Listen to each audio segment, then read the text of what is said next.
Nakita ko siyang kaagapay at humihila ng bisirong sinasakyan ng panday na taga Nazareth. Nakikilala ko siya. Isang nga siya sa kanyang mga disipulo. Wala kang nalalaman sa mga sinasabi ninyo. Hindi ko siya kilala. Alagad ka niya!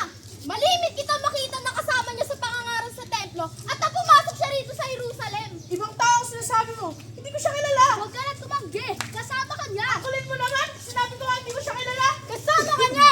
Nakita kita! Huwag ka sinungaling! Huwag kang mapilit. Sinabi ko nga hindi ko siya kilala.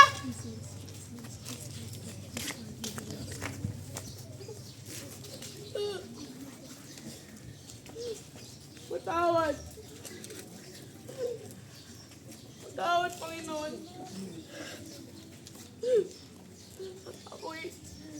Ako'y natakot sa katotohanan. Patawad. Pedro, Huwag po. Huwag. Hindi ako karapat dapat aking ina. Kinaila ko siya. Itinatuwa ko siya ng 3 beses.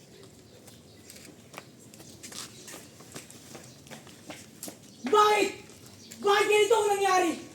Bakit kamatayan naging katulad sa maestro? Hindi ba't ang napag-usapan natin? Palalabasin lamang siya ng Jerusalem? Bakit nagkaganito?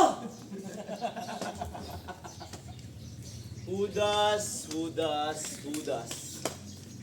Anong kinasasama ng loob mo?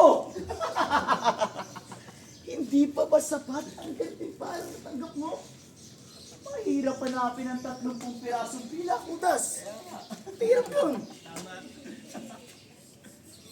Ang ibig ninyong sabihin, ang halaga ng maestro ay 30 pirasong pilak lang? Hindi! Walang yaman si David. Ang maaaring itumba sa kanya. Mahal ko ang maestro. Sabihin, sa ilang panahon na siya'y aking nakasama, nakadama ako ng kasiwasaya ng kalooban.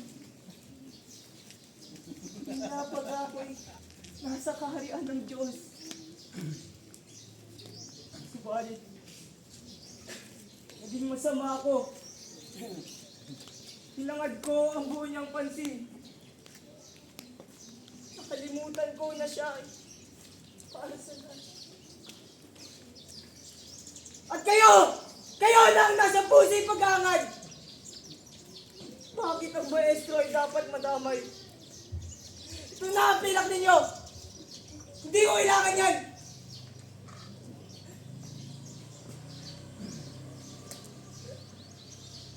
Bakit ako nagkaganito? Patawad, maestro. Patawad.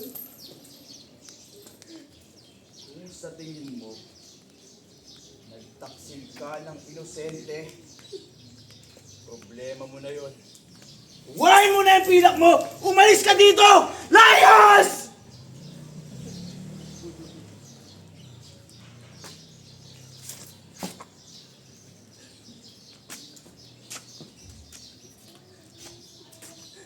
Kuya, bakit ang dami niyo pong sugat?